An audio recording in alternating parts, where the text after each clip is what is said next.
Hello, everyone, and welcome. Today, we're going to step out of the textbook for a bit and into a real-world scenario. So this isn't just another lesson. I want you to think of this as a hands-on, guided simulation. The goal here is to give you the confidence you need for one of the most common things you'll ever do, ordering food at a restaurant. All right, let's get into it. You know that feeling, right? You're sitting there, the menu's in your hand, you see the waiter approaching, and your pulse starts to quicken just a little bit. Well, the entire point of this explainer is to swap that anxiety for some real confidence. We're going to give you the linguistic tools and, just as importantly, the cultural tools to make the whole experience go smoothly. Okay, so the simulation starts right now. I want you to imagine you've just walked into a busy Chinese restaurant. You can hear the chatter, you can smell the amazing food. First things first, you've got to get someone's attention and tell them how many people are in your party. So let's start with our first essential term, 服务员. Now, let's do a little deep dive into the characters themselves, because this is what makes Mandarin so logical. The first two characters, 服务, means service, and that last character, 员, means personnel or staff member. So when you call out 你好, you are literally calling for a service person. It makes perfect sense once you see how it's built. Okay, let's practice this phrase. The tone you're going for is polite but clear. Listen closely. 服务员,我们有2位. Now, there are two absolutely critical grammar points here you need to jot down. First, why do we say 两 instead of 二 for 2? Well, whenever you're counting a quantity of something, 2 people, 2 apples, whatever, you have to use 两. The number R is for things like phone numbers or when you're just counting in order, 1, 2, 3. Second point, the measure word, 位. Now, you could use the generic measure word 个, but using 位 is so much more polite and respectful when you're talking about people.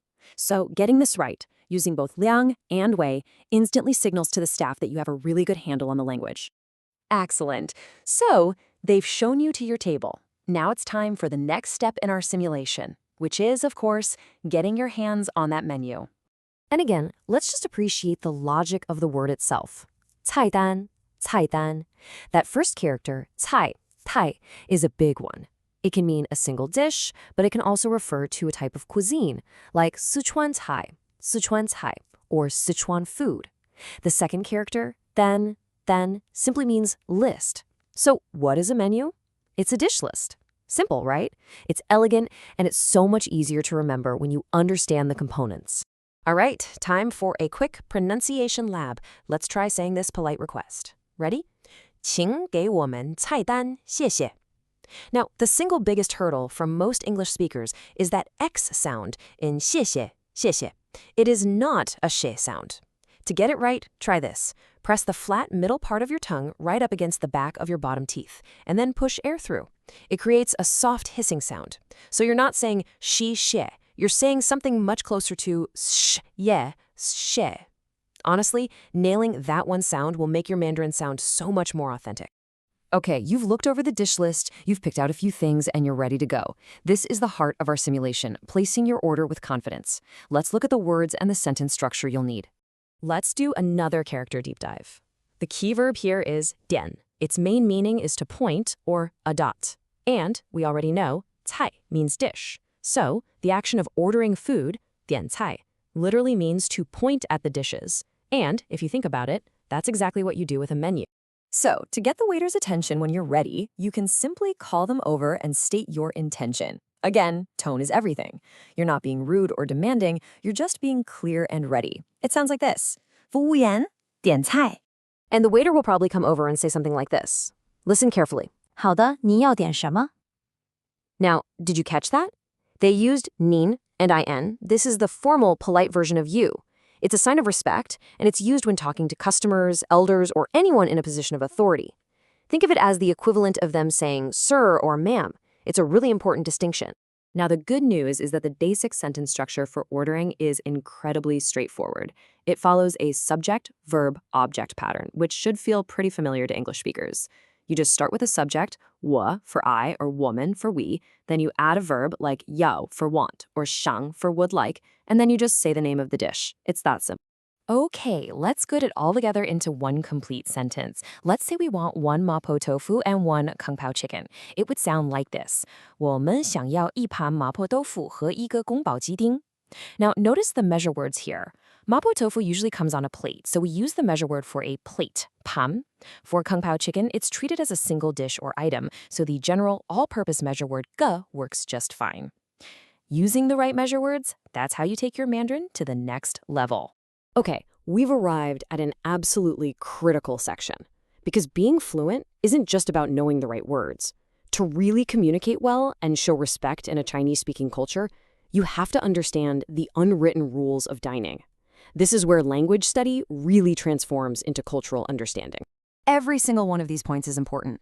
Pouring tea for others before you pour your own, especially for anyone older than you, is a basic sign of respect. The same goes for eating. Elders are always served first and start eating first.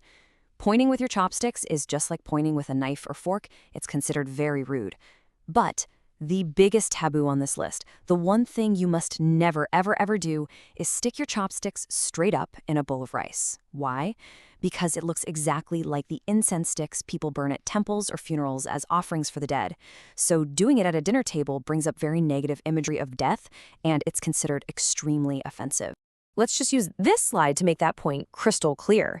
As you can see, when you're not using your chopsticks, you should always place them neatly together on the little chopstick rest, if there is one, or just lay them horizontally across the top of your bowl. Just never, under any circumstances, stick them upright in the rice. This is a non-negotiable rule of etiquette. Please remember that one. All right, you've had a fantastic meal, you've navigated the cultural rules like a pro, and now it's time for the final part of our mission, paying the bill. Let's break down our last vocabulary word for the day. The verb mai means to buy.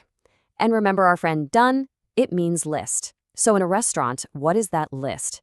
It's the bill. So when you say you want to mai done, you're literally saying you want to buy the list of all the things you just ate. Just like when you were ordering, the call to pay the bill is very direct and efficient. It sounds like this. 服务员买单. Now, I know to Western ears, this might sound a little abrupt, a little blunt, but in this context, it is completely normal and culturally fine. It just clearly signals that you're done with your meal and you're ready to.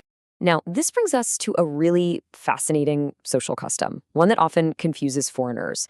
When the bill comes, you'll often see this performance. People will start insisting, sometimes very loudly and even physically grabbing for the bill, that they be the one to pay.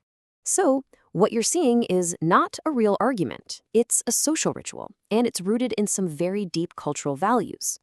By paying, the host is showing their generosity.